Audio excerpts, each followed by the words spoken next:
Assalamualaikum warahmatullahi wabarakatuh. Saya Feby Nika Anjeli Andani, NIM E 20181143.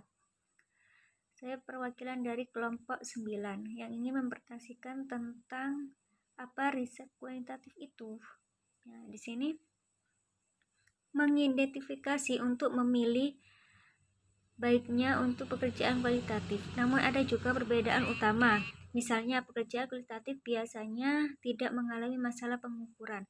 Perbedaan ini tidak selalu mudah untuk diartikulasikan atau dijelaskan. Penulis yang membaca tajuk rencana ini akan menerima panduan yang bermanfaat tentang proses penulisan tanpa harus membaca 6 bagian lainnya.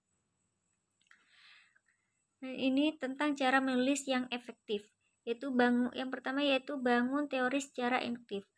Makalah diterbitkan di AMJ biasanya mengubah, menantang, atau secara fundamental memajukan teori melalui wawasan tentang fenomena fokus. Sebagian besar makalah kualitatif memajukan teori dengan pembangunan secara induktif, meskipun data kualitatif dapat digunakan untuk pengujian teori.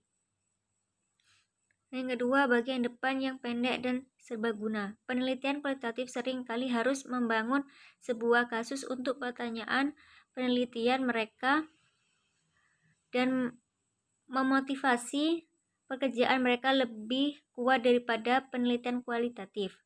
Oleh karena itu, di bagian depan naskah, penulis harus bekerja lebih keras untuk membangun kesenjangan teoritis dan membuat kasus yang menarik. Mengapa pertanyaan penelitian ini penting? Yang ketiga, back end yang panjang dan kuat.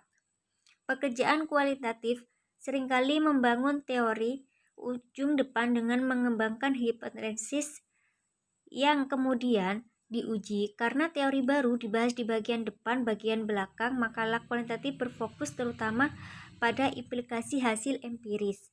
Karya kualitatif di sisi lain menyimpan pukulan terbesar untuk ujung belakang. Dan selanjutnya, metode komprehensif pribadi dan transparan. Penelitian kualitatif memiliki kebebasan yang cukup dalam metode mereka. Mereka termasuk cara mereka melakukan wawancara atau infografi dan teknik yang mereka gunakan untuk menganalisis data. Tidak seperti penelitian kualitatif tidak dapat hanya merujuk pada kumpulan data dan uji statistik yang terkenal. Yang selanjutnya, menampilkan data kreatif. Beberapa penelitian menghitung data secara kronologis, yang lain mencari pada di seluruh pengalaman yang lebih memilih tampilan data berdasarkan kode pertama dan kedua. Yang terpenting, data harus ditampilkan, tidak hanya dideskripsikan.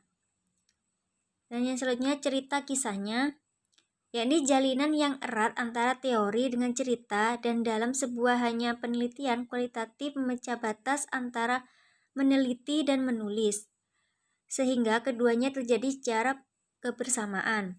Seringkali narasi teori yang muncul terungkap ketika bagian belakang makalah ditulis, yang memaksa perubahan pada bagian teori dinarasikan di ujung depan dan bagaimana data dinarasikan. Setelah data ditulis ulang, wawasan teoritis tambahan mungkin muncul.